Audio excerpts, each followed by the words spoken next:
I was having these thoughts of like, if you don't leave me alone, I'm gonna fucking kill you. And I love that person more than anybody in my life. Connect with us on the Emotion Wellness Podcast for a transformative journey of human connection. Witness personal stories, improve your mental health education, and acquire valuable resources for optimizing your well-being. And visit emotionwellness.com for more information. Welcome, I'm Jason Turner. This is the Emotion Wellness Podcast. I'm here with my brother, Frank Parisi. How you doing? Frank Parisi here. We're excited for this one. And our good friend, Dario. What's up? How are you, man? Good. Things have been very good lately. Well, tell us more about that. Let's jump right into the good shit. What Tell us what you said. You said very good things shit, are good. So for me, a lot of things have been popping up as far as being able to just step back and notice the growth that's been happening, since there's been quite a bit of growth, if I'm being honest. Take out the quite a bit. So there's been a lot of growth. Yeah.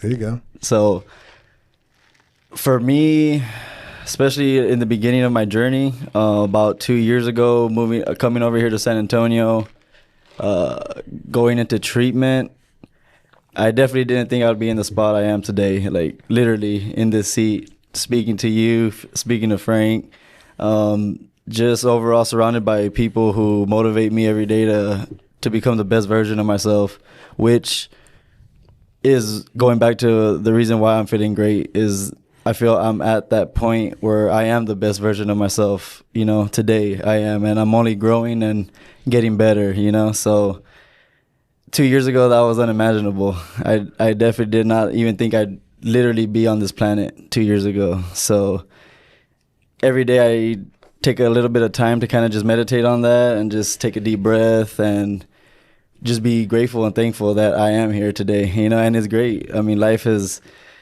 amazed me in the fact that I didn't think it could be this great, and I'm just kind of like excited, but a little bit of anxiousness around take out the kind of like. So there is excitement there, but there is also some angst, which is I've always had this feeling of when the other shoe is gonna drop, So throughout this whole journey of my whole process and recovery and just growing, that's been there. I'm getting better at dealing with it, as far as not letting it overwhelm me and consume me like it did in the beginning of my journey. So that was a very big part of what I had to overcome. Was the future is going to be what it is, and I just got to be more in the moment and in the present and just enjoy it, because at some point some shit is going to pop up, and I'm working at being better at handling that when it does come up. One thing that I would offer you, if you're open to it, because that feeling is, I had it. I still can run into it, right? I'm sure you've had it with other shoes going to drop. That's a real familiar thing for a lot of people who, especially coming from substance use background. So what I would offer you is, when that thought comes up, what if you switched it to, I'm going to wear the fuck out of this shoe. I'm not going to wait for it to drop. Yeah. I'm just going to wear it. So right now things are good. The tread on your shoe is going to wear out. You're going to need a new shoe at some point. So the reality is that it can't be prime time all the time. Mm-hmm. At some point things are going to switch, right? But for the moment, just wear the shoe, wear the tread out. You know what I mean? Just run on it, plant your feet down. So it's a good visual for me that's helped in the past, where when's the other shoe going to drop? It's no, I'm going to wear the fuck out of the shoes I got right now. And if that means I'm wearing the fuck out of a soul that's telling me life's amazing and I'm at the best version of myself, I'm just going to wear it. I'm wearing it every day. And then when the tread wears out, I'm going to replace it. Yeah. So I don't know if that helps you or not. No, I like that. I like that a lot, actually. So wear the fuck out of that tread. Yeah. Yeah. So a couple years ago, you were in a bad spot. How did it get from super bad to almost not being here to the best version of yourself? That seems like a very dynamic and immense change. Right? Yeah. So I'll start with where I was at when I started the journey before I decided to get the help. I was, drinking and using on a daily basis. And it was getting to the point where I really thought I was losing my mind. You know, I was having crazy thoughts, thoughts of like hurting people that I truly loved, both just like physically and just figuratively. I had a lot of people who loved me and were trying to help me the best that they could, but they just didn't know how to. They weren't equipped to help me. I was the only one in my family, as far as my immediate family, who was going through something like this. And as much as my mom and my stepfather loved me, they're kind of just lost, just like I was. You know, I was lost. I had no sense of direction. I was just confused on why I keep doing this, the things that I do. Like they say, that insanity thing is like doing the same thing over, expecting different results. Mm-hmm. And I wanted to get better. I knew I did. It got to the point where I knew deep down if I didn't get some type of help, again, I wasn't going to be here much longer. And it took a lot of failure and a lot of, you know, seeking out the help, getting a bit of it, trying to learn the tools to help myself. When you say seeking out the help, what did that look like? For me, it first started just trying, like I was doing like watching a lot of self-help videos and things of that sort, trying to, you know, mend this thing on my own. And that was a big problem too, was I was on my own.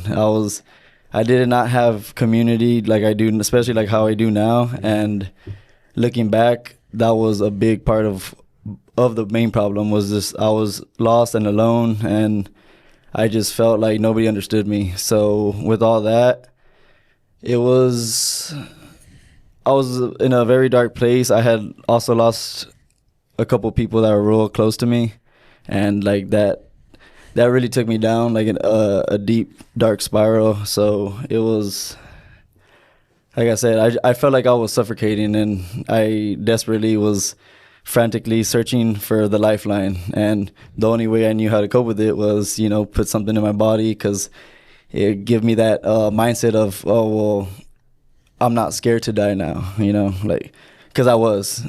When I didn't have those things in my body, I was very scared, and I was just like, the only way to cope with that was to put this substance in my body that helps me overcome that fear, but at the same time, it pushes me deeper into my problem.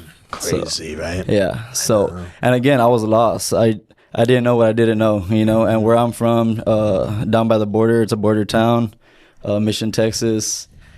They don't really have a lot of resources, so to speak, with this kind of, you know, whatever you want to call it, disease, condition, whatever you know you want to label it. And there's a lot of the problem there. There's a heavy drug use. And culturally, right? Asking for help is. Oh yeah, it's frowned upon big time. Yeah. Which was another thing. Like my parents, I love them, you know, to death. And my stepdad, he raised me. My biological father, he was not around when I was growing up as a kid. So that was another part of the problem too. Was, you know, growing up, you kind of are like, well, why doesn't my biological father want to be around? You know, I didn't know at the time he had his own demons and things going on. We make it real personal. Yeah, exactly. And like now I've learned to forgive and love, you know, at whatever distance that is. But culturally, yeah, it's my stepdad who raised me, and, you know, he's no longer with us. Love him to death, but he was just one of those straight up, you know, old school Mexican type. Suck it up. That was like the family motto right there. It's like, suck it up. You're a man. Yeah. You know, you don't show those feelings. Bro, you know. I get it. Listen, I'm Italian, so it's the same exact thing. Yeah. I understand. Mexicans and Italians are very similar culturally. Yeah. Especially family. Don't talk about nothing. Yeah. Never show any vulnerability. Don't talk about your problems. Handle it. I went through the same thing. Yeah.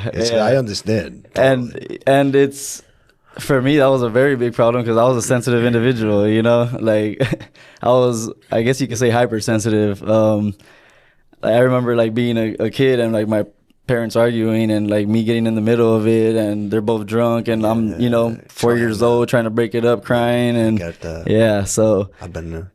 And growing up, it was a lot of that, you know, a lot of parents just both being, you know, under the influence of alcohol a lot. Again, back to the cultural thing. Every niece's, cousin's birthday party, you know, they're turning 4 years old, yet there's liquor and bottles and all kinds of things, you know, happening. And it wasn't uncommon to, like, have the adults give kids alcohol, you know? It was like a rite of passage sort of thing. And for me, growing up, I remember not only were drugs and alcohol normalized, but it was like glorified.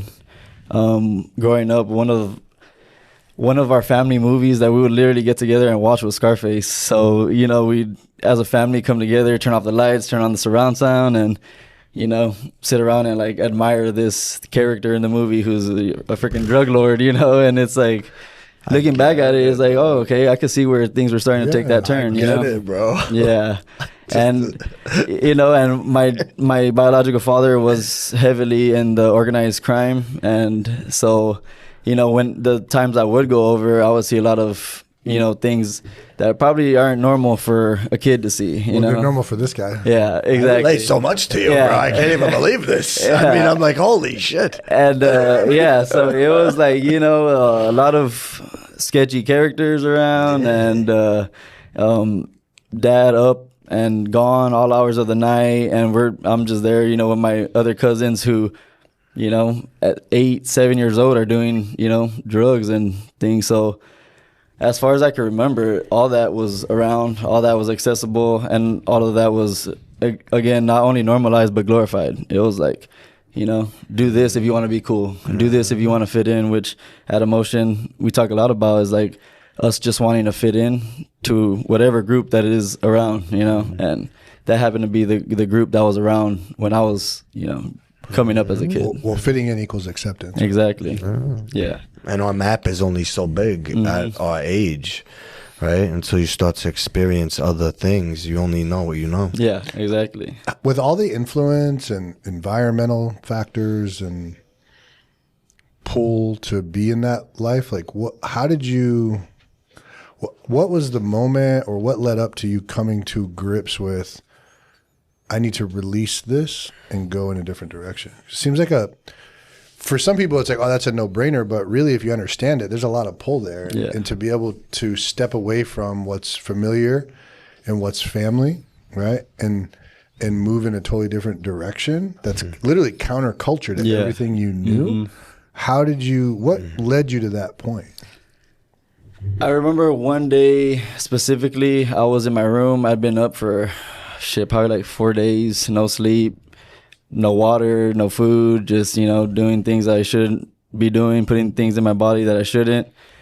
And I had like a knife in my hand, and I was arguing with my mom, and she was, you know, of course, getting on my ass because she knew what I was doing, and I wanted everybody to leave me alone so I could keep doing what I wanted to do. And even though in my mind in my heart I knew I shouldn't be doing this, I was already in, you know, full grips of it, and I was having these thoughts of like, if you don't leave me alone, I'm gonna fucking kill you. And I love that person more than anybody in my life. Yeah.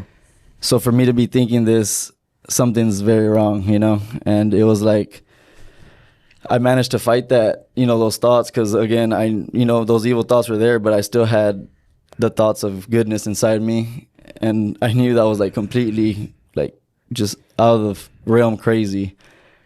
And I called one of my friends, and I talked to him, and, you know, he could hear the fighting going on, and he was just like, yeah, dude, you do need help. And him saying that it kind of like snapped me out of it. And I was just like, you know what, as much as I don't want to do this, I think I'm going to check myself into treatment.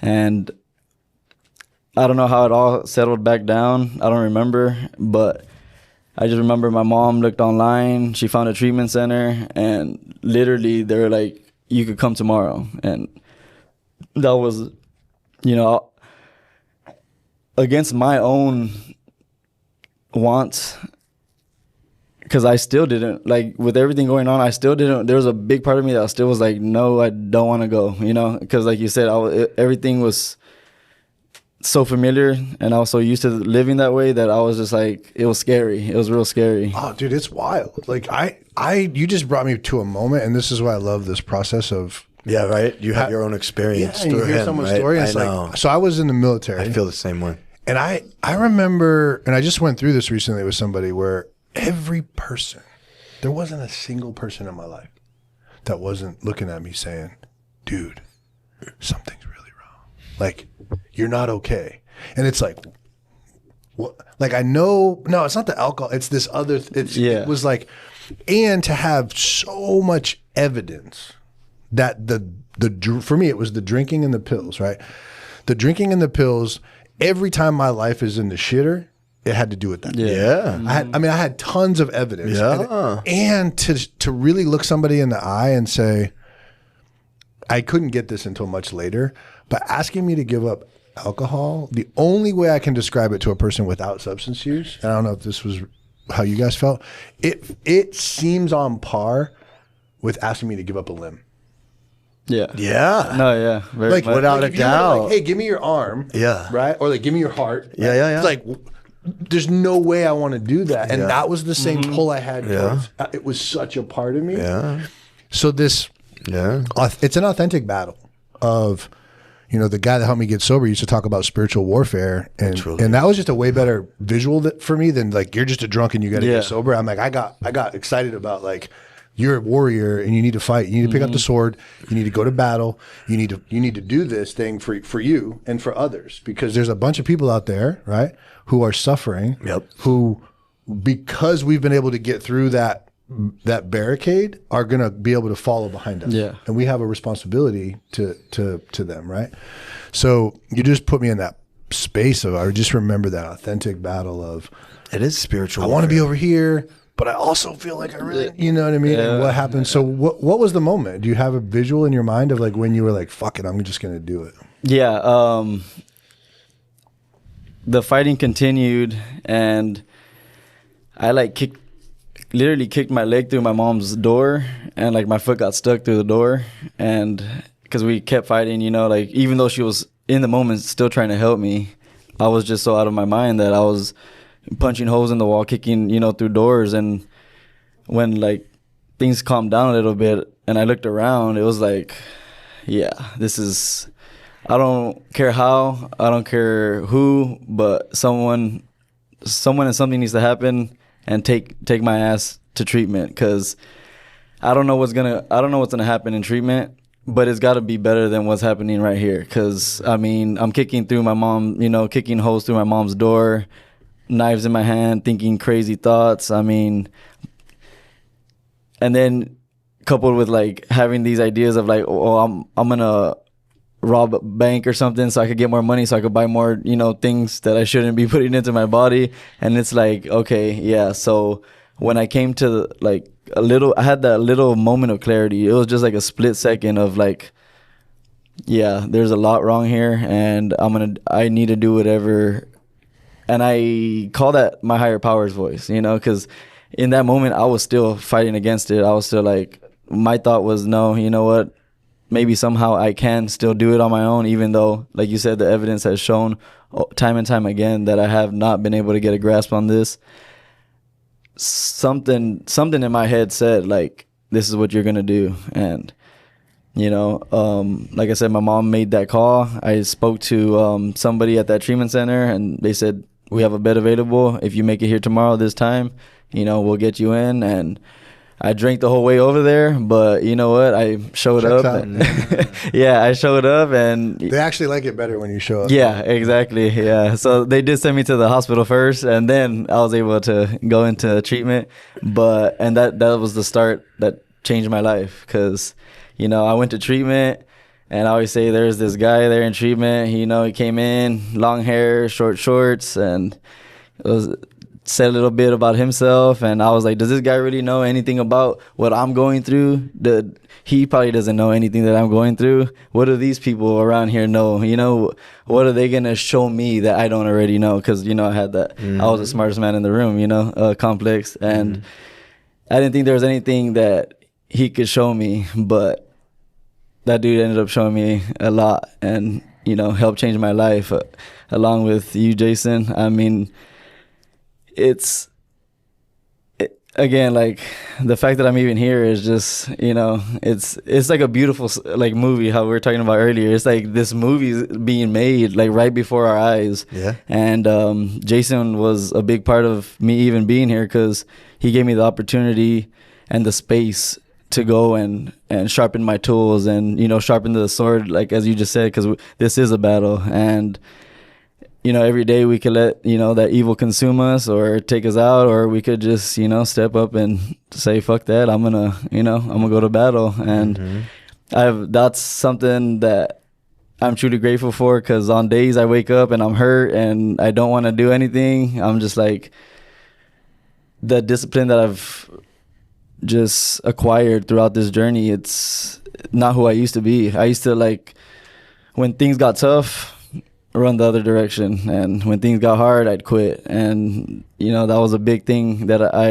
that was a part of my story, was just like, I get a little bit of consistency, and then again things would get a little bumpy, and I'd be like, you know what, this is too much, I'm out. And being at Emotion, being around people like you, Jason, and Jamie and Frank, and just people who are getting in that arena every day and putting in the work no matter if they're feeling shitty, it's hard to see that and not want to participate in that. And that's been what I strive for now. It's like, instead of chasing the things that are bad for me, it's like, let me go out and chase the hard things that are going to benefit me later on in life. It's going to be hard right now in the moment, but it's going to pay off in the future. And in doing so, it's definitely helped me with the whole other shoe's going to drop, because I'm learning to just embrace the moment more and more. And right now, it's hard for me to say that I'm not there, though, because, like, I do love the moment right now. Like, I'm basking in it, and I try to look at the beauty and all, even in the hard and ugly times.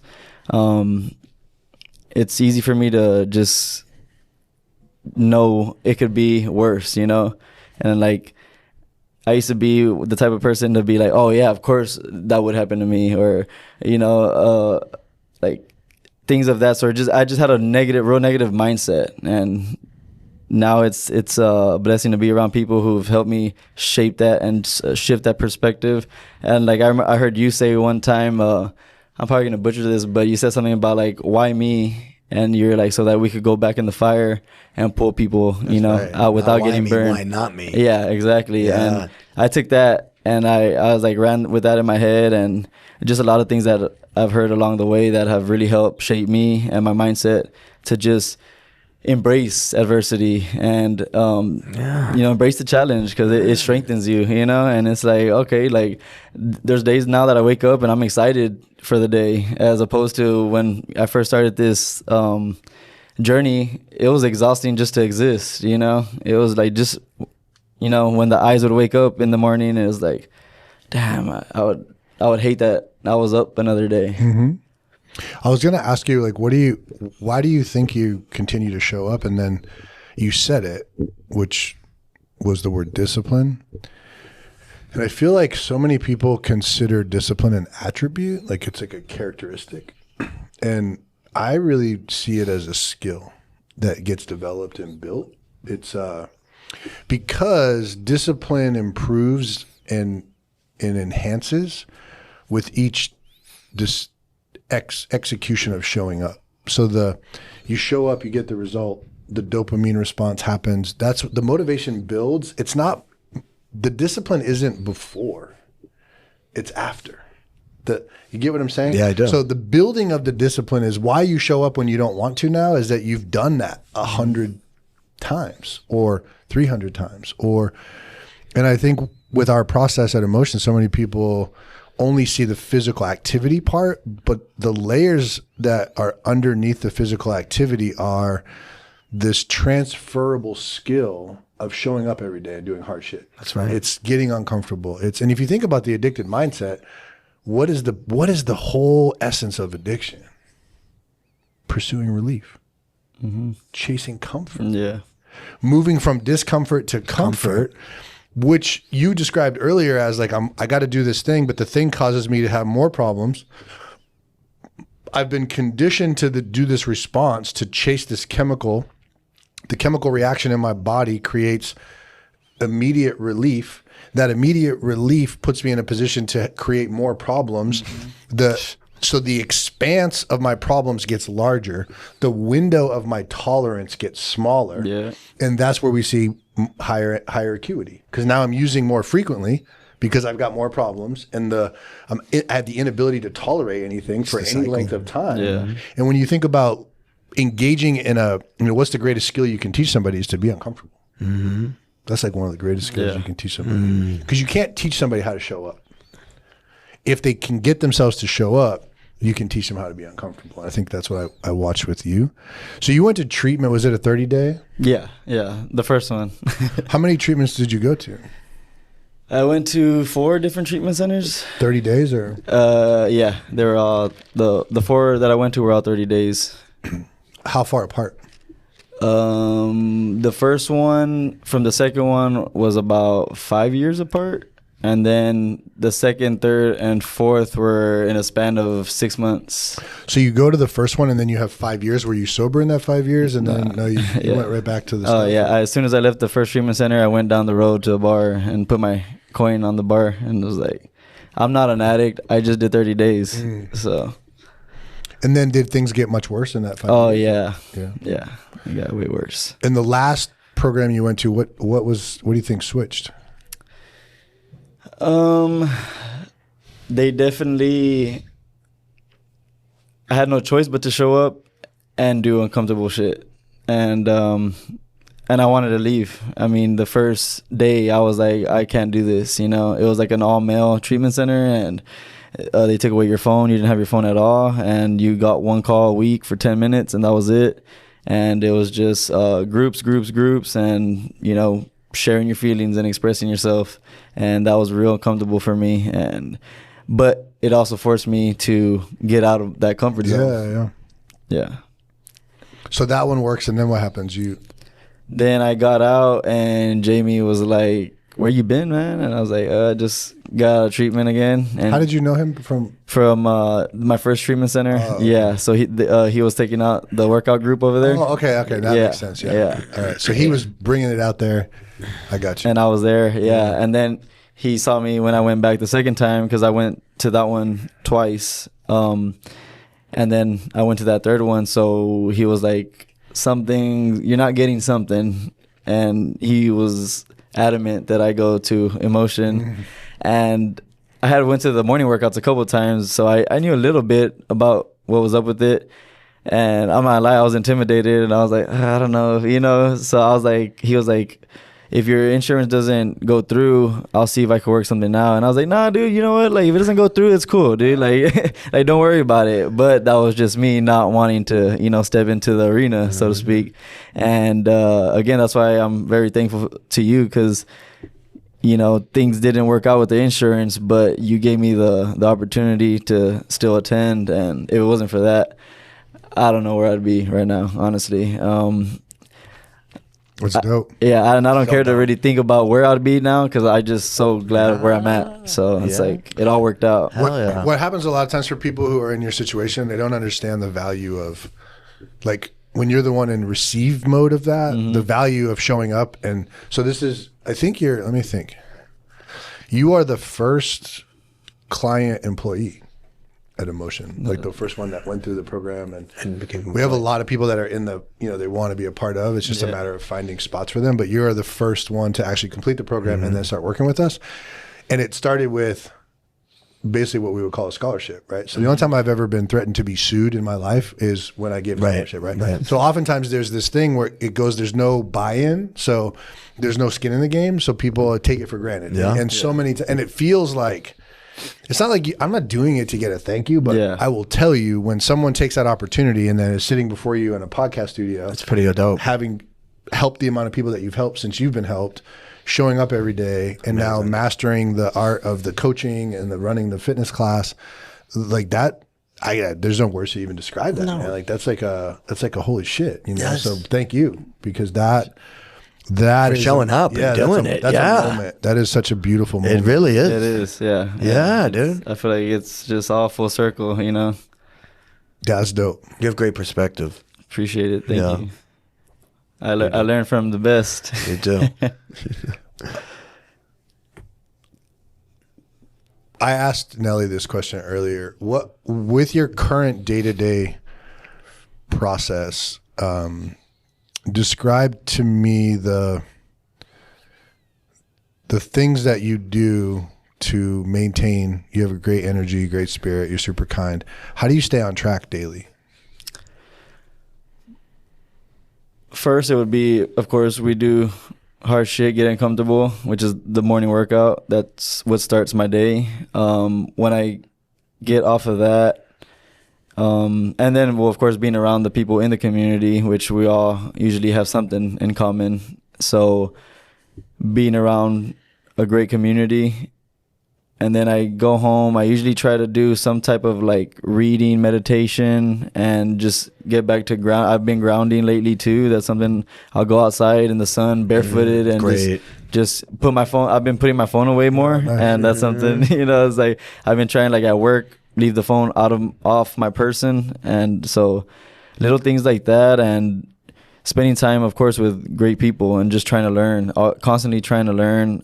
There's days I fall short, of course, but I also give myself that grace now. I don't set that expectation to the point where it's like I'm suffocating myself. And like I'll go home and be with my dog and just little things like that, and just take a second to look around at all that I have and reflect, and it just skyrockets my gratitude. And for me, that keeps me centered, and it keeps me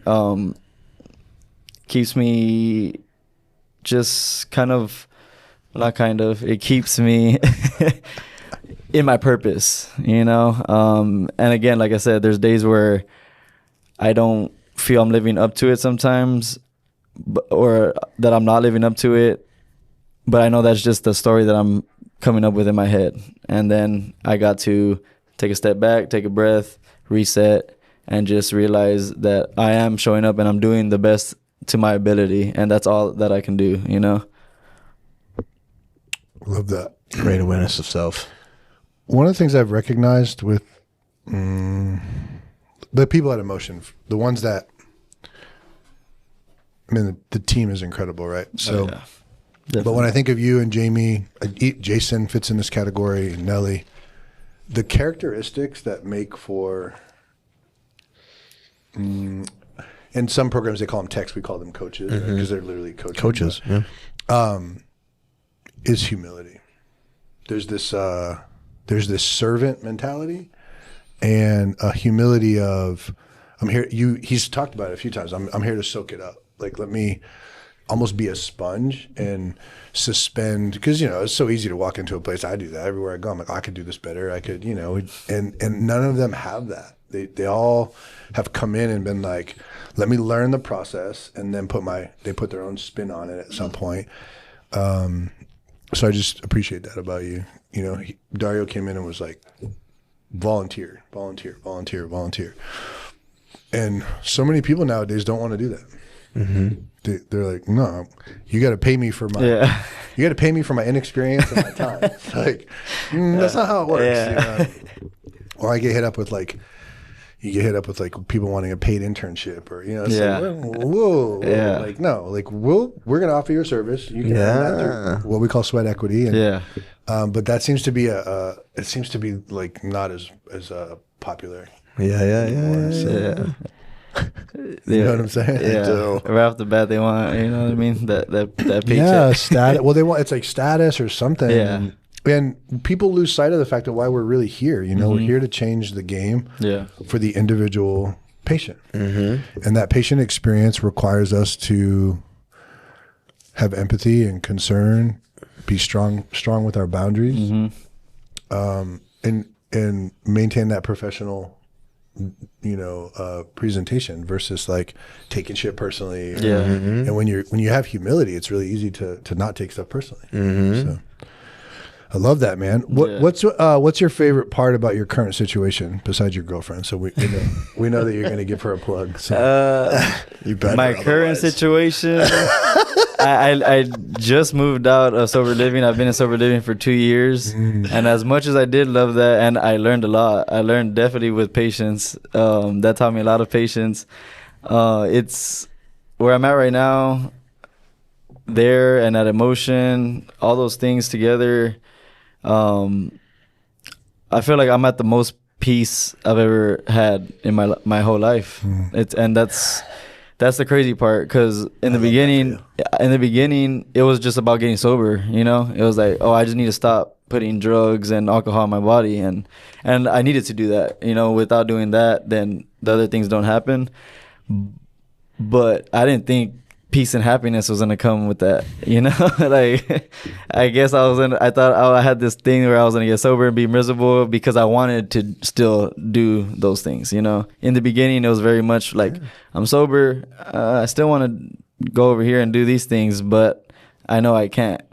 So today, though, I don't miss any of that because of all the things that I have now. And again, the peace and the happiness, the genuine peace and happiness that I have I can't put it into words sometimes, because it's just so crazy that I'm in this, you know, I'm in this place emotionally, mentally, and spiritually. All those things together, coupled with the physical aspect of it too. I'm about to be 30. I'll be 30 next year, and it's crazy that I'm in the best shape now than in my early 20s. You know, in my early 20s, I could barely get out of bed. And that was crazy. So you're not alone, my friend. yeah. When you think about your sober living experience, so I think a lot of people have they're either apprehensive or they've got judgments about that. And it's not the sexiest time in someone's life, but I think there's a lot of benefit there.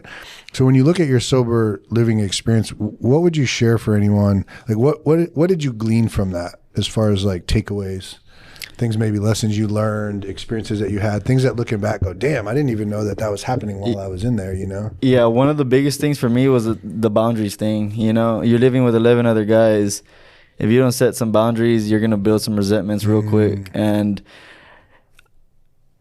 the person that I am now compared to who I was back then, there would have been a lot of fights. You know what I mean? I'm sure. So, but I knew I didn't want to be that person anymore, you know? So it was like, I can't go back to those behaviors, because then that might lead and trickle to, you know, me going back to my downfall. And I'm definitely trying to avoid that.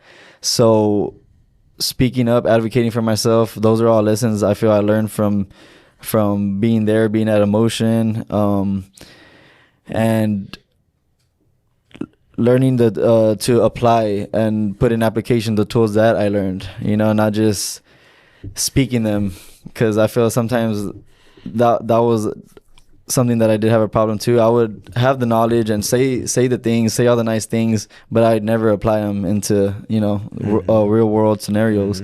So sober living was that arena where it's like, okay, I'm going to emotion, I'm learning the tools, I go back to sober living, this dude's pissing me off, what do I do now? It can't be a fraud. Yeah, exactly.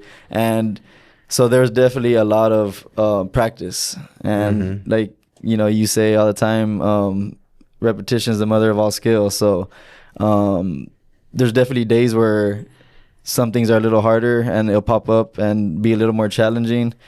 But I know I could go to that toolbox and just, okay, what can I use here, and try to apply it to the best of my ability when it does pop up. He reminded me, we were talking about that earlier, right? So the boundaries thing, when I first got sober, I lived in this, I had a house, and then the guy that ended up becoming my sponsor, Andre, who carried the message to me, he had this guy, Ryan, who he sponsored in Tucson, and he had just bought a house. And so Ryan lived with this kid, Chris, and this kid, David. We called him Little Day Day, right? Me and David got super tight. Me and Chris were cool, but at first we weren't. And so I moved into this house. There was only 4 of us. Beautiful house, like north side of Tucson. Beautiful. It's absolutely beautiful. Up by Sabino Canyon. It's a really great area. And dude, so Chris, I'm sorry, man. I don't know if we've had a chance to talk since those days, but So he had this, I could see it like it was yesterday, and it doesn't create any emotion in me anymore, but there was this green Tupperware bowl, and he used to eat cereal out of it. And he would always put it in the sink, but wouldn't rinse it out. And it'd have a little bit of milk and sugar at the bottom. And then I would go to the sink, and it would be in there in my way and shit. And so rather than like have a conversation and say, hey man, can you move your dish? I would just take it to his bedroom, dump it out on his pillow, leave it upside down, and just leave it there. And I did that it was like, and it would still end up in the sink. So I'm like, okay, motherfuckers, you know. And it was like, you just reminded me of, God, man, so much work to do, right? It's like, you're like, oh, I'm getting sober and I'm, you know, in recovery. And Andre had me do this letter. He's like, because I used to think I was something special. And he's like, okay, I'm gonna pretend you're gonna do like a dating profile. And this was so long ago that like really the social media wasn't a thing. And so of course I write things like, committed to growth, loves to be in nature and meditate. He writes like facing a prison sentence, broke, homeless, you know, lives with 4 other dudes, can't control his emotional nature. So he gives me an accurate one, and I just think about how delusional I was early on and what I thought I knew versus and now having wisdom. And I don't mean that in a sense of like intellect, or I think wisdom is like applied lessons from your experience, and the more time you've been around, the more experiences you have. And I'm just getting old. Like, yeah, I know. I've been around a while, you know. So thank you for that trip down memory lane. You're welcome. Wild, dude. Wild. Oh yeah. There's definitely a lot of that going on too. I try to be, you know, as tidy as I can, but not everybody shares that same value, you know. Well, and I'm having this experience right now at the center where, you know, Nelly said it earlier, but like, I'm kind of like the dad figure, right? And, which is weird, but it's cool. And and we were talking not too long ago about passing the torch, right? And I remember when Jamie first started coming around, he was always chasing me in the workouts. He always wanted to like, and I said, dude, don't worry, it's gonna take like 1.5 years, and I won't be able to touch you. Like, first of all, you're in your 20s. I'm late mid 40s. Right, you know? right. And I said, it's just how it is. Like, I'm competitive, and I think I'm better than most, but I can't compete against that type of animal, especially with what he's become. Right. Yeah. So I worked out with him 3 weeks ago on a Saturday, and he like wore a vest. He did twice as much work as me. And I remember being done, and I was like, because when I used to talk to him, I would say, dude, we're not in competition, brother. Like, I would tell him. I said, I want you to be better. Like, that's the whole reason I'm doing this. Like, I want you to take it to a level that I could never get to. And I literally had this moment where I was like, dude, torch is passed. Like, you fucking torched me today. There's no way I can compete. And literally, there's no way. I'm not even in, there's no way. There's a couple things I might have him in, but like as a general rule, not even going to be able to touch him in a workout anymore. And what a beautiful thing, right? 'Cause it's like to be able to say, so I'm watching them have these experiences. Like people are obsessed with like pickleball or playing volleyball, and it brings me back to like the racket club in Tucson where we used to play volleyball on the weekends, and we had ultimate frisbee on the weekends. And I remember being like, I just remember being this person who was coming from such misery and chaos to playing ultimate frisbee under the lights at this park in Tucson and having fun. Or like when you're as sick as addiction makes you, here's how I know addiction is really a sickness. I've been sober 22 years, right? But it's a while. I remember my first laugh. Like, that's powerful, dude. Yeah. Like you've been deprived of something so basic, right? And so part of the human experience that I remember laughing one night feeling like, oh my God, this is like belly laugh. No chemicals in me. Just having a bit, you know? Yeah. And now moments of like, you know, with my partner or like with just people in general and feeling joyful. Like it took me many years to get to joy, but I remember the moments. I remember the camaraderie, the fellowship. I mean, I have it in my life today, but you guys are like watching them at the center. I'm like, dude, this is like a recreation of this. I know exactly where they're at in a way, right? Because I'm like, they're starting these important relationships and they're moving in the direction of, I'm going to get a house or I've been able to watch people grow up in just 2 years. We're only talking about 2 years. Got people who went from, I mean, I look at you, like Jamie, Nelly, people who 2 years ago, Jamie was in detox. Literally. he was as big as this. He was as wide as this pole, this little handle right here, you know.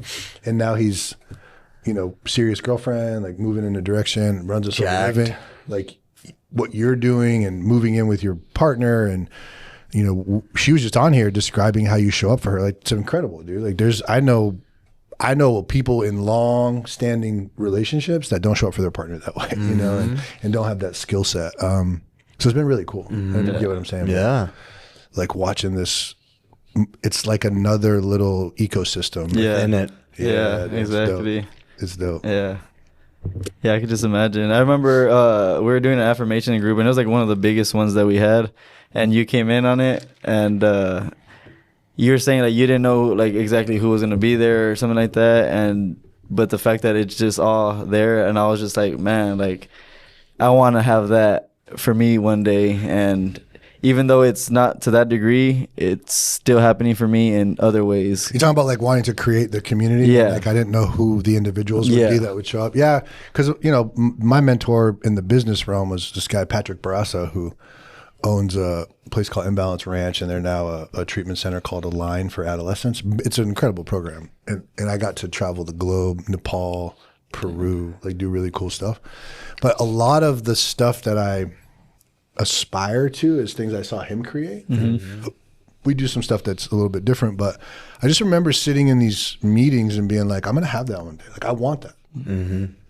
And now today it's like, I didn't know it was going to be the Dario. I didn't know it was going to be you, but I knew that I wanted these individuals and these characters in my life, and they, you know, the universe provided. And the thing for me is, and I don't know, I'm curious what your thoughts are, but when you look at mindset, right, and we talk about story work, mindset is the story you tell yourself, but what I'm curious about is what's different today for you as far as like how you approach life? Like, do you see it as it's abundant and you're deserving of these things? Do you have a visualization process? When you imagine your life and what you want to do, and I'm curious too, on a second part of this, what do you want to see from your life? I asked Nelly this question, what's 6 months from now and a year from now? Like, what are your goals? So how do you call forth stuff in your life now? Do you approach it with confidence and like I'm deserving? Do you still wrestle with the good stuff's like the other shoe's gonna drop, you know? So that's funny that you asked that. I literally feel up until like this past month in May, I had been dealing with a lot of imposter syndrome and just not feeling like I know what I'm doing and things of that sort. But I don't know what happened, and I might have heard something somewhere, and it clicked something to where I was like, well, I am doing the shit, you know, like I am showing up and I'm giving it my all. So why do I feel like I'm a fraud, you know? And since then, I just feel like I really come into my own more. And I mean, there's some days where maybe a little bit, if I'm not so knowledgeable on a certain subject, I might feel that. But overall, and just up until recently, I started feeling more confident. And I used to be afraid of expressing that confidence because you know how people you've mentioned it, and I resonate with that heavily, where it's like people think it goes to your head. Go to your head.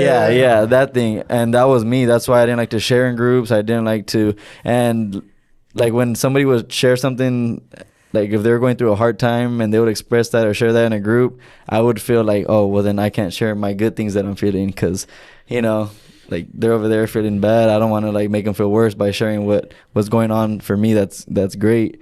But now it's like, you know, I'm going to share where I'm at, and regardless of everything else that's going on. But as far as, so I do feel more confident. I feel I am deserving, and I feel that 100% right now. That's awesome. Yeah. It's really subtle, and it's tricky because I do a form of that. I'll share it, but it's like morphed into this disclaimer before I say something. I'm not coming from bravado or not. And it's still with me. That's how conditioned it's been to be like, we're not celebrated for celebrating. Right. And that to me is tragic because there's a lot to celebrate. And I think about, you know, I asked I asked Jamie this question a while ago when we did an interview, and I'm going to ask it for you. If you didn't accept the challenge that the last treatment center offered you, right? If you didn't say, I'm going to be uncomfortable and do this, and then if you didn't get past the, no, I don't want the scholarship, I'm going to leave if my insurance. Have you thought about what might be different? Yeah, I definitely have thought about that. I feel I'd definitely be back at home, just still going nowhere, still stuck in that rut, just spinning in the hamster wheel. And that's tragic, So today, doing all of that and showing up now, like I show up for myself, but a big part of me does it to honor the people who are not with me anymore. So that's been a major driving factor in my story. And I feel like that's what led me to take on those challenges in the first place was, you know what, this is because in the beginning I couldn't really do it for myself because you know how we come in, we don't really think so highly of ourselves. So in the beginning it was very much, well, let me do it because I want to honor these people who aren't with me anymore and I want to make them proud of me. And even though they're not here, some way, somehow, I feel like they're watching or hearing, and I wanted to take on that challenge for them in the first place. But now as I've gone through it and done all the work, it's like, I'm doing this for me now, and by a byproduct, they would be proud. And so I don't know if that answers the question, but... Well, I wonder if you've given any consideration to how many lives would not have been impacted in a positive way had you not done that? Have you thought of that? No, I haven't really thought of that. Well, just sit with it for a second. How many people do you know just within your sphere who are? That's a great question. Shared with you that their lives are better because you're in it. Well, that's funny that you say that again because somebody actually did say that yesterday to me. So, and that was a great feeling to hear that. And it's somebody who's becoming a coach and is shadowing right now and who themselves has had a lot of struggle. And for him to say the things he did say and say that I'm an inspiration to him, yeah, that really did, choke me up a little bit. I think it's important because I said that question to Jamie and he was like, never even considered it. Yeah. Because I was like, he was like, oh, I wouldn't be here. I'd probably be dead and I wouldn't have this and I wouldn't have the relationship with my family. And, you wouldn't probably be with Nelly and all the things, right? But it's like, well, how much of the gift of you would have been exiled, right? This gift of your spirit would have been put into exile and the planet and the people in need would have missed out. Yeah. And like, man. Dude, wake people up. I mean. And it's not a thing about like, look how amazing I am. I help all these people. Yeah. It's like, no. Just by just the act of courage of showing up every day says to somebody else, it goes two ways. Fuck him. It's easy for him and I'll never do it. Or I want that. Yeah. There's two ways. Yep. And so there's so many people that see you every day and go, I want that. And I just wanted to remind you of that. Yeah. And appreciate that. Thank you for bringing that, to my attention. Cause I really haven't, I haven't thought of that, but it is like, to me, I feel like that is my purpose though. It's just to try to lead by example the best that I can, It adds value and it keeps me tethered. Because this thing's crazy, dude. Like, I want to do some dumb shit. And I'm like, I got people that depend on me. You don't get that freedom anymore. Dude. You got responsibilities and you have to, people are counting on you. So I have to act right and I have to, it helps me toe the line. Yeah. It really does. It does. Yeah. I still got a crazy head between these years, Yeah. Yeah. Nelly tells me sometimes like, well, it's like, I don't got it as together as you do. I'm like, it may seem like that a lot of times on the outside, but I'm like, trust me, there's a lot of exactly. Yeah. I'm like, trust me, there's still a lot of crazy things going on up here. Yeah, I've been doing the right thing from a pure place. Not that I'm not claiming to do it all the time, but it's never let me down. Never. Ever. Ever. It's never hurt me. Yeah. Never, ever. And it never will. Yeah. Yeah, I feel like that's why I'm a big believer in like following the path of goodness and righteousness over, the other path. Because when I do those things, and I heard someone say, I think it was like in a Jordan Peterson book or something, where it's like, do you really help people for the sake of helping people, or do you do it because it makes you feel good?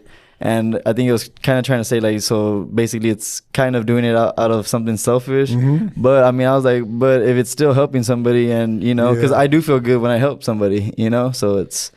When I think about it, because it is a bit of a conundrum, right? It is. When I think about it, for me, it's like, is the primary driving force to fill my cup because I can't do that in other ways? Or escape. And am I needing the validation and the recognition?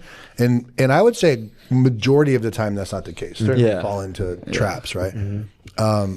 Majority of the time it's I've adopted this way of life. My heart feels good doing it. Mm-hmm. It's important to me at the end of the day to look in the fucking mirror and be like, bro, I showed up different. My thing, and I feel like, Dario, you and I are similar in this way. And I thought at some point, I thought at 10 years I would have been able to get past it. And then at 20, I was like, I'll be able to let this shit go at 20, but it hasn't gone away. I am still wrestling with my need to balance the scales. If that makes sense. Yeah.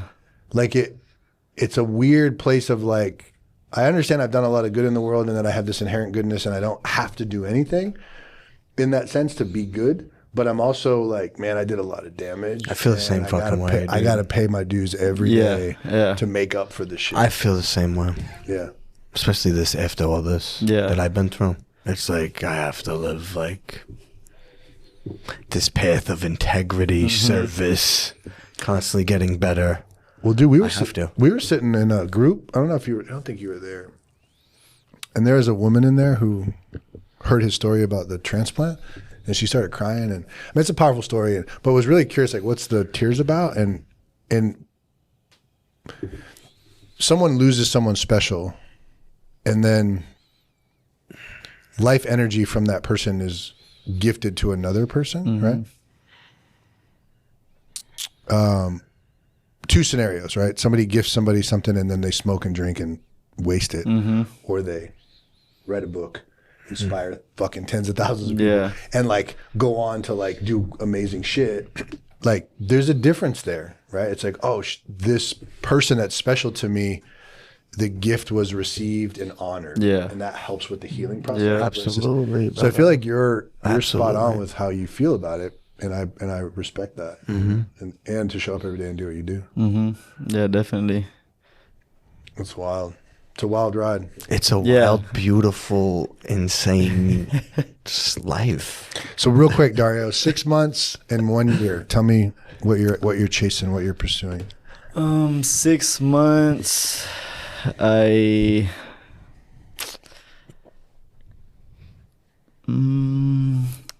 honestly, I guess because I live so much with day to day, just take it day by day.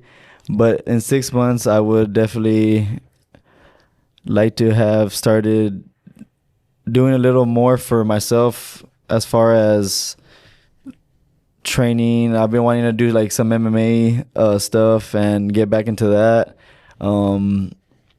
That's been a little heavy on my mind, like starting to do some competitions and also just overall be more equipped as far as learning and being better at doing my job there at Emotion, as far as facilitating, and not so much as like just the exercise though, like the fitness portion. I want to be well-rounded, and that's been a big thing on my mind is like, okay, I need to really hone in on making time to like study and like study the different modalities.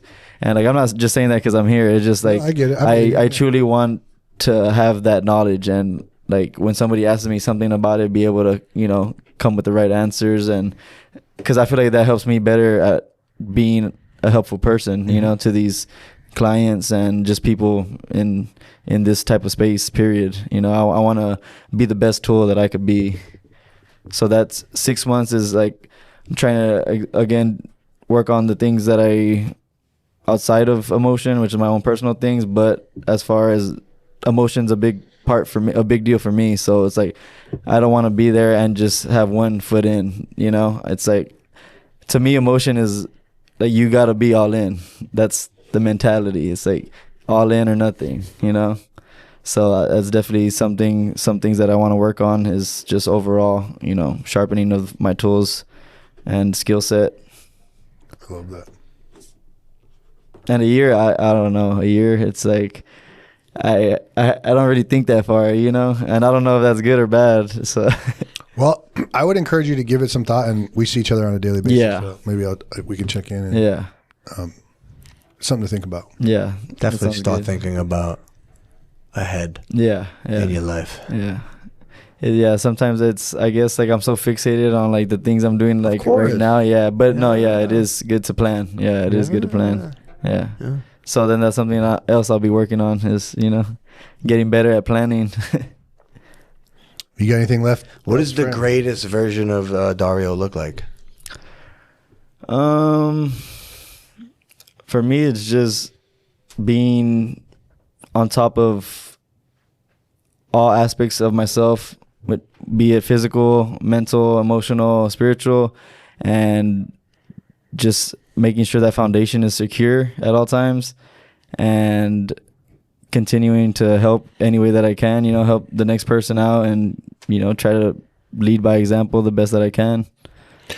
Dope. Before we go, I want to ask this one question. So tell me about you and your mom today.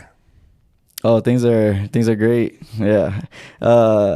In the beginning, she used to, when I was about 6 months in, she would like say how it feels weird because she doesn't have to be chasing me around and like hunting my friends down to find me. And she's like, it feels weird that there isn't chaos now. So, and she's finally gotten over that part. So now she's at peace too. And it's funny how, like, you know, I was causing everybody else to, you know, not have peace. And now that I found it for myself, my family's found it as well. Just shows you how we are truly energetic beings. Well, it's her post on the social stuff, and you can just tell there's a lot of love there, and it's super cool. So. Oh yeah, you seen it? Yeah. Okay, yeah. Me and my mom are very close. You know, like, so it's she never gave up on me, and I feel that's a lot of why I kept fighting. You know, because it was this thing of, well, I need to be better for them in the beginning. Like I said, in the beginning, it was a lot like I want to be better for my family. And then when I, you know, found my own peace and happiness, I was like, well, I want this for myself. You know, this is for me. So it's overall been a hard, crazy journey, but right now it's definitely where I want to be. So yeah, crazy. It's been a crazy ride.